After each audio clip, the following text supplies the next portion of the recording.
Tout le monde s'intéresse certainement à la situation actuelle concernant la conclusion et l'achèvement des travaux de construction.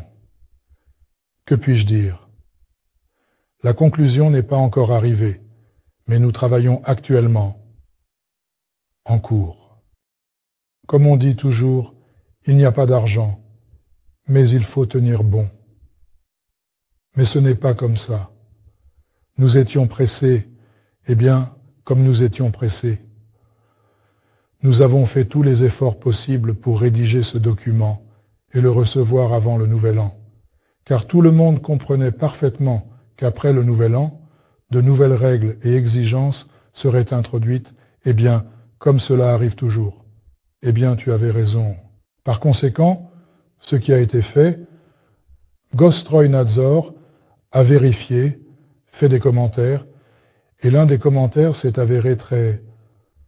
Je ne discuterai pas des raisons, mais c'est significatif, car cela concernait l'architecture, les solutions d'urbanisme, les modèles polygonaux. Et nous avons été obligés de réexaminer ce modèle, même s'il est encore à un stade précoce. Elle est nécessaire dès les premières étapes, lorsque le projet n'a pas encore été construit, mais néanmoins pour la livraison. Et ce travail est lié au développement d'un modèle à haut polygone. Cela a pris un certain temps. Cependant, il n'a pas été si facile de répondre à toutes les exigences. Nous l'avons soumis. Des commentaires ont été faits à ce sujet. Et, au cours de l'élimination des commentaires, nous avons été obligés de changer la personne effectuant le travail. Nous sommes sortis pour le Nouvel An. Après le Nouvel An, des exigences supplémentaires sont entrées en vigueur et nous nous y conformons désormais. Est-ce mauvais ou bon? Je dirais bien. Tout ce qui ne nous tue pas nous rend plus forts. Et donc, dans le cadre de l'exécution de ce travail, la première chose à souligner, c'est que l'ensemble des travaux réalisés nous a permis de peaufiner encore plus la documentation. Ce processus a impliqué une révision approfondie, où chaque détail a été soigneusement examiné et affiné. Nous avons pris soin de revoir chaque aspect pour garantir que rien n'était laissé au hasard. Cette approche nous a permis d'améliorer la qualité et nous mettons la documentation dans un état normal, en toute sécurité, afin de ne rien laisser de côté, et nous la mettons absolument en pleine conformité, en corrigeant toutes les petites remarques et grandes nuances. De plus, il s'est avéré qu'il y avait encore quelques points liés à l'ère de production. On aurait pu être d'accord ou pas, mais nous avons décidé d'aller de l'avant, en considérant toutes les petites et grandes détails et nuances importantes et moins importantes qui pourraient être pertinentes ou non pour le projet en cours de réalisation et développement actuel et futur. Nous avons convenu que des ingénieurs cadastraux prendraient des mesures de la nouvelle zone, des paramètres extérieurs, des dimensions extérieures, des dimensions, des types techniques et économiques, des indicateurs de construction et des surfaces intérieures et des caractéristiques, parce que nous avons eu quelques divergences et nous allons les harmoniser parce qu'il y a deux expertises qui n'apportent pas encore de précision. Nous avons donc avancé de 2 semaines supplémentaires. On aurait pu éviter cela si ce n'était pas pour les impôts. Vous comprenez pourquoi nous y tenons tant? Parce que toute superficie supplémentaire attribuée en raison de défauts de conception ou autre signifie ensuite un paiement d'impôt à vie pour cette superficie. Ceci est quelque chose que nous devons prendre en compte. Donc, nous préférons prendre encore 2 semaines pour cela. Même si cela coûte un certain montant d'argent, oui, cela coûte de l'argent, concrètement, mais néanmoins, nous allons le faire, en effet, en réalité, en fin de compte, ultimement, à la fin.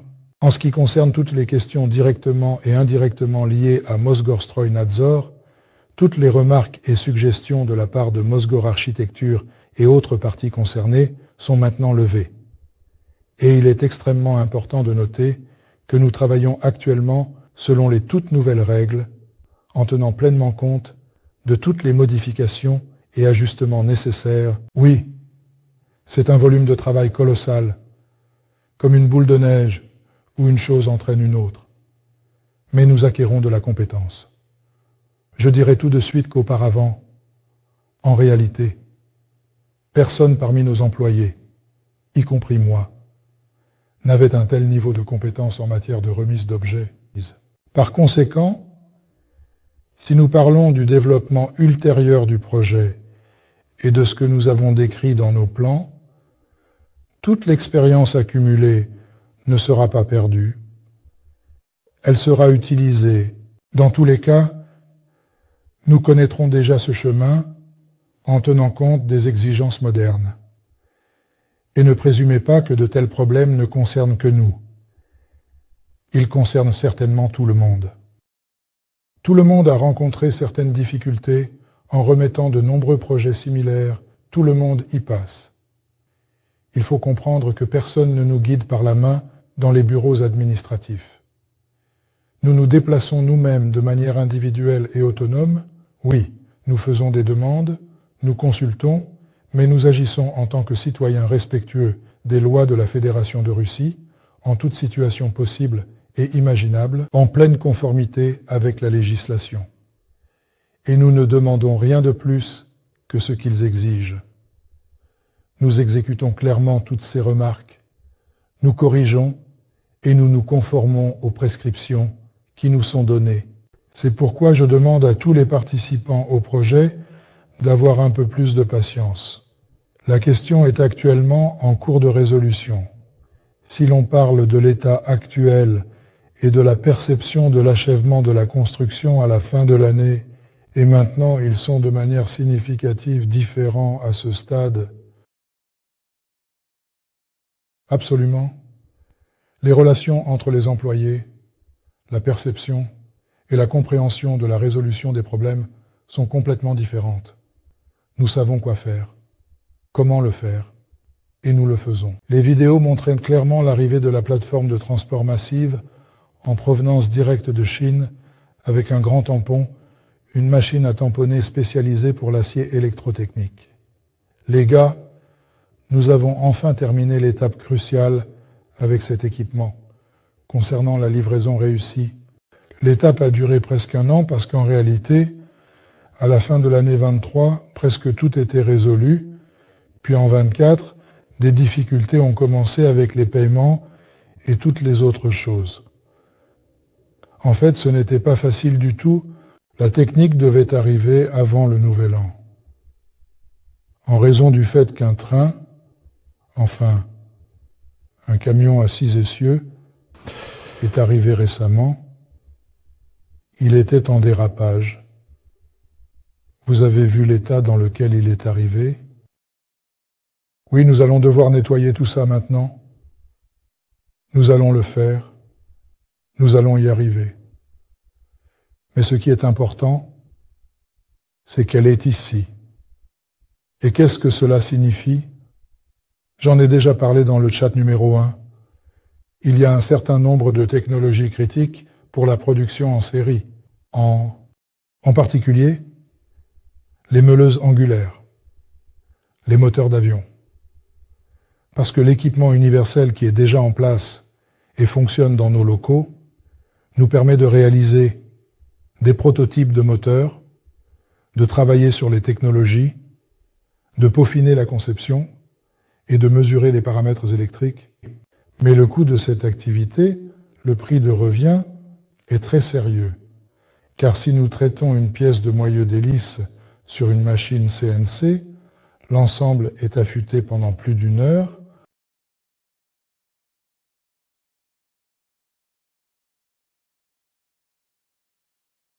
Si l'on calcule le coût de revient de l'heure de la machine, du travail de l'homme, cela coûte environ autant qu'une aile d'avion. Si on le fait avec une machine de moulage sous pression en aluminium, eh bien, c'est en effet beaucoup plus rapide et très efficace. Si nous prenons en compte le salaire des composants, y compris les coûts de main-d'œuvre et de gestion, et tout le reste, comme les frais généraux et les coûts indirects, on peut dire que le coût de revient total et final de la pièce de moyeu est le coût du matériau multiplié par 3, ce qui inclut les marges bénéficiaires et les taxes, par rapport à la masse de la pièce brute. 2 ou 3, ce sont des centimes insignifiants, mais le prix du produit est complètement différent. Cette technologie permet donc de gagner de l'argent. Il est donc inutile de parler de production en série de produits sans disposer d'équipements tels qu'un équipement de moulage par injection, une machine thermoplastique, un équipement d'emboutissage. Oui, vous fabriquerez le produit, mais qui en a besoin à des prix astronomiques? Si, au stade initial, lorsque le projet a démarré, on parlait de développement puis de vente pour le client, aujourd'hui, les principaux composants pour la production en série des mêmes meuleuses d'angles, moteurs d'avion, etc., sont déjà sur place. Installation, mise en service, formation. Et un autre élément est l'équipement. Et donc, quand tu analyses la situation avec l'outillage disponible, approprié et nécessaire, tu dois bien comprendre que tu vas vendre ce produit parce que le coût de l'outillage essentiel et crucial pour fabriquer de telles pièces de manière aussi bon marché est élevé, comparable au coût de l'équipement, au coût. Et tu ne peux le commander que si tu es sûr que le produit se vendra.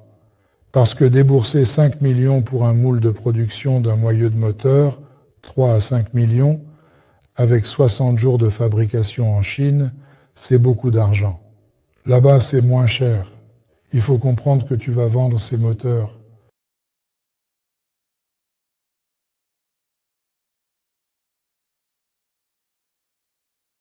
Comprenons-nous cela.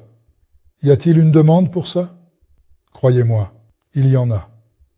Avant de nous engager dans des dépenses, nous analysons bien sûr le marché. De quelle manière?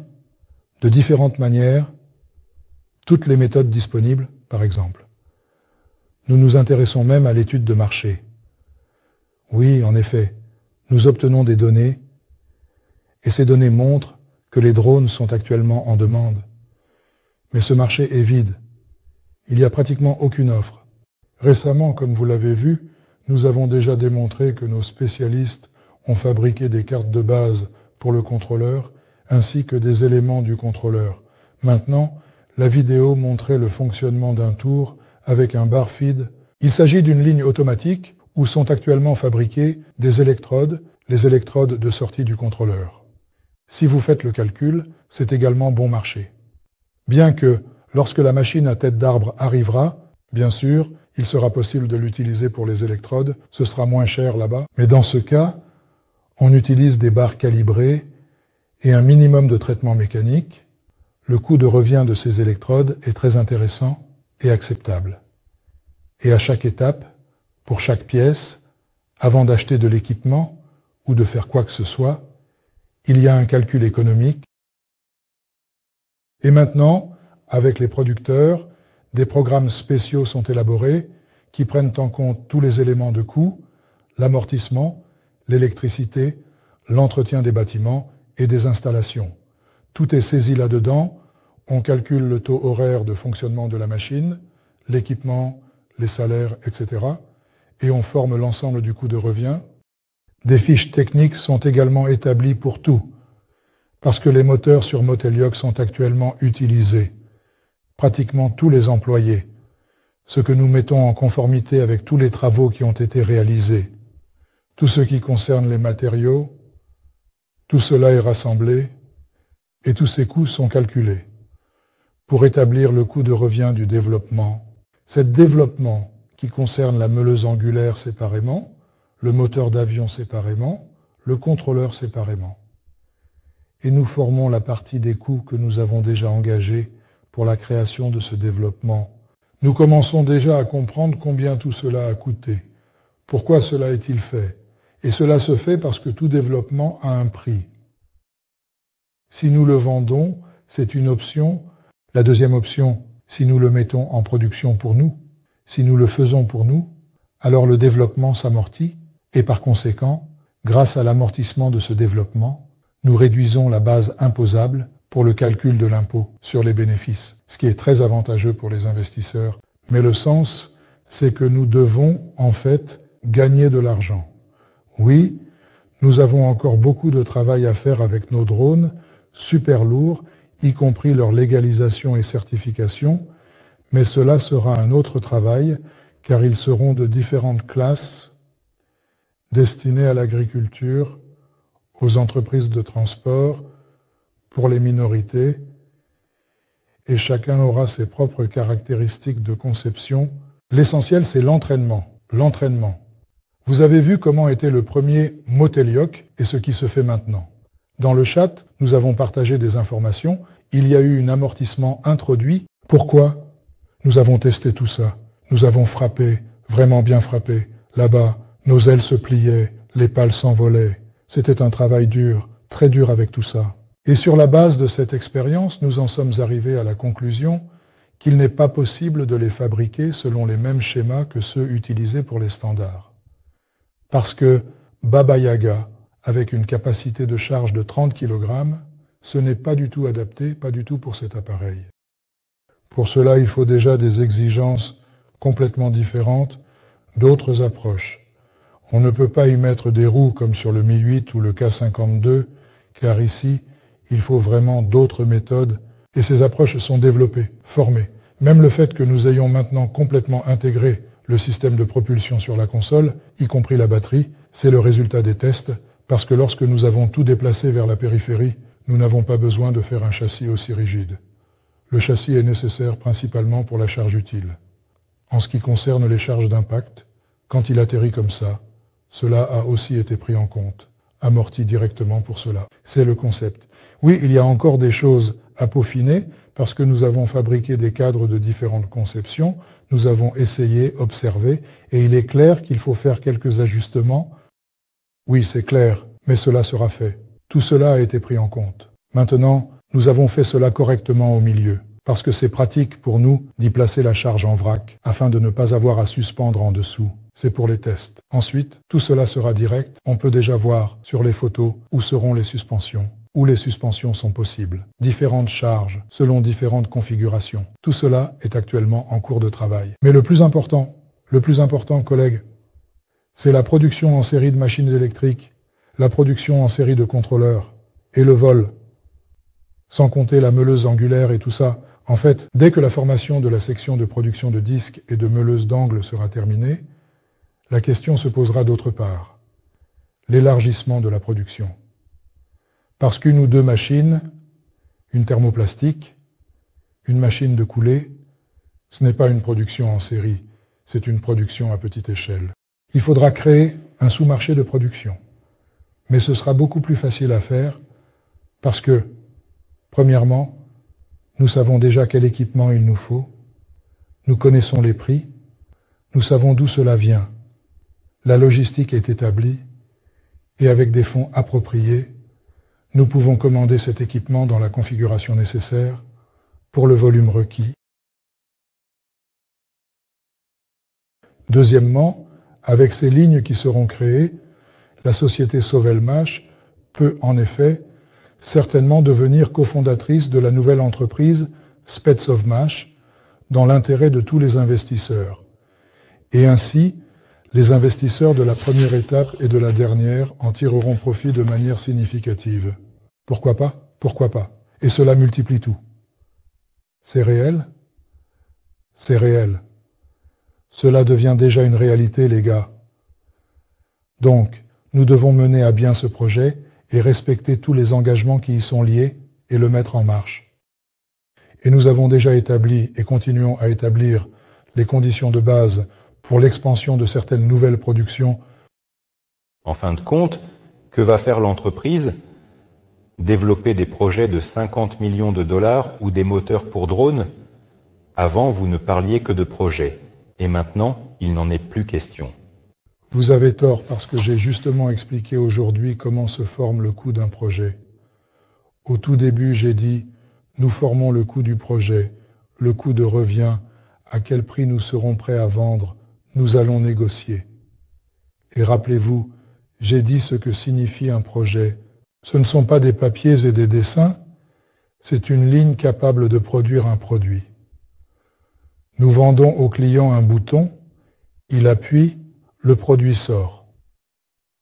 Que signifie le bouton ? Cela signifie développement, technologie, équipement, formation. Tout cela ensemble, c'est ça la technologie qui se vend. Nous n'avons pas fait le développement.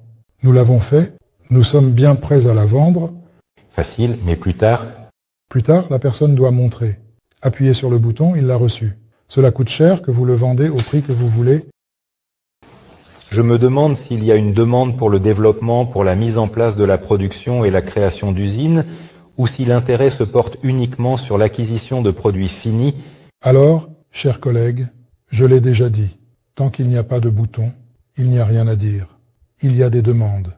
Et croyez-moi, il y a des demandes de gros investisseurs qui disent « Dimitri Alexevitch, quand ?» Je dis « Quand ?» L'usine, oui, quand ? Et quoi ? Et nous sommes prêts. Je dis, chers collègues, vous comprenez ?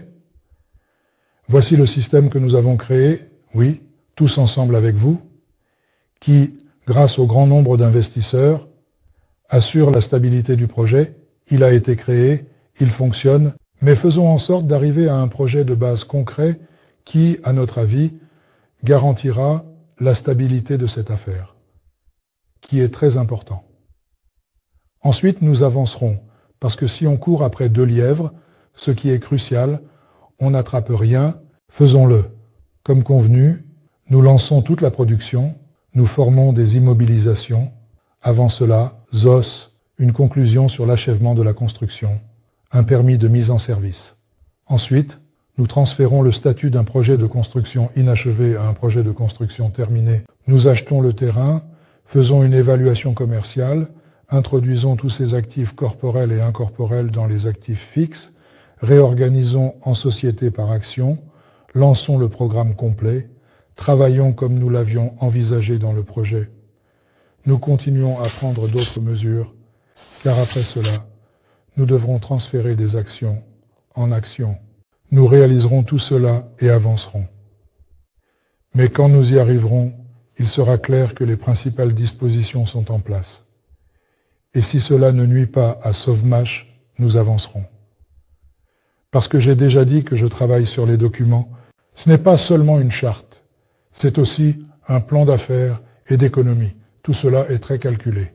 Mais l'économie ne doit pas être construite sur les mêmes hypothèses que celles qui existaient avant, lorsque nous avons lancé ce projet, mais sur des données réelles, parce que, disons, je peux déjà calculer la production en me basant sur les chiffres que nous avons au service comptabilité, et en termes d'équipement, et en termes de tout, en tenant compte de l'inflation, en tenant compte des coûts, mais aussi en tenant compte des baisses de prix. Pourquoi ? Parce que si nous venons et commandons une machine, disons, eh bien, la même machine de coulée, nous avons calculé combien de 24 nanomachines sont nécessaires pour être sérieusement produites, combien de machines thermoplastiques nous commandons pour ces volumes en conséquence à prix réduit. Ainsi, chaque voiture sera moins chère, la logistique, le transport, tout sera moins cher pour nous. Mais ce sera alors une usine capable de répondre à une demande telle que cela sera sérieux, parce que 100, 200, 300 drones, ce n'est pas un problème. Et j'ai une question. Là, on montre beaucoup de drones et ainsi de suite. Dans un plan stratégique, je m'imagine qu'il y a 1 million de drones en stockage, imprimés en 3D, découpés au laser dans du verre époxy, avec des batteries au lithium. Quand est-ce que cet entrepôt va brûler? Là-bas, les batteries ne se chargeront pas, elles mourront. Combien de temps peuvent-ils être stockés? Pour l'opération spéciale, ils conviennent. Avec la chaleur, comme des petits pains, lancés, brûlés, non, abattus, non, perdus, non, cassés. Ça marche. Et à long terme, à quoi cela va-t-il certainement ressembler? Pouvez-vous m'expliquer, s'il vous plaît, de manière plus détaillée? Je ne vois pas comment, par exemple, peut-être. Également intéressé par quel produit sera le premier à être mis en production. Une compétition est en cours actuellement. Contrôleur, moteur de la meuleuse, au fur et à mesure de la livraison de l'équipement. En ce moment, j'attends avec impatience un équipement qui doit arriver. Pourquoi? Parce que je vais pouvoir le connecter rapidement. Les gars, ce n'est pas moi qui vais le faire, ils vont le connecter. Je vais mettre un tablier et commencer à couler le rotor. Mais avant cela, je vais préparer une soupe. Eh bien, c'est pour dire. Qu'est-ce que c'est la soupe? C'est du métal fondu. Parce que ce que nous recevons, par exemple, en lingots, c'est du métal fondu. Par exemple, en ce moment, nous avons de l'A5 en fusion Eh bien, dans la fonte, il y a des oxydes, des gaz. Je vais le purifier, le porter à l'état nécessaire pour pouvoir couler la pièce. Mais je ne vais pas le couler moi-même. Je ne suis pas une bonne personne. Pourquoi ? Parce que nous avons acheté un équipement spécial pour vérifier la composition chimique des matériaux qui entrent, pour déterminer le type d'acier, le type de cuivre, le type d'aluminium. Donc, des échantillons seront coulés et vérifiés. Encore une fois, on coule. Avant cela, tout était fait au hasard, parce que vous savez comment le matériel est livré. Donc, en plus du produit, une très grande attention est portée au contrôle à l'entrée. De plus, nous sommes en train de former un secteur au sein du département de contrôle technique. Voilà, avec tous les calibres, les bouchons, complètement, des profilomètres, tout ce qui permet de contrôler même un tel processus technique. Vous avez vu, ils ont fabriqué des électrodes. Eh bien, ils ont fabriqué des électrodes, c'est bien. Mais peut-on les monter dans le contrôleur ? Non, ce n'est pas possible. Parce qu'après le traitement, elles sont dans une émulsion. Que faisons-nous ? Les copeaux, tous les résidus, on les fait passer par un processus de polissage. Ensuite, les pièces passent au polissage. Puis on les nettoie avec des solvants. Et après ça, on les lave dans de l'eau déionisée, dans du déionisé. Puis on les sèche. Et enfin, on a les pièces. C'est absolument déjà un jouet concret. Le fait est que les pièces ne sont absolument pas traitées à la main. En aucun cas. Toutes les étapes doivent être respectées. Et de plus, pour installer ces électrodes, il faut précisément enlever le film d'oxyde. C'est pourquoi, pour certaines applications, ces électrodes seront recouvertes de nickel. Et ce sera un produit. Et quand vous recevrez un tel produit, vous vous demanderez où il a été fabriqué. Et là, il sera écrit ici Sobelmash.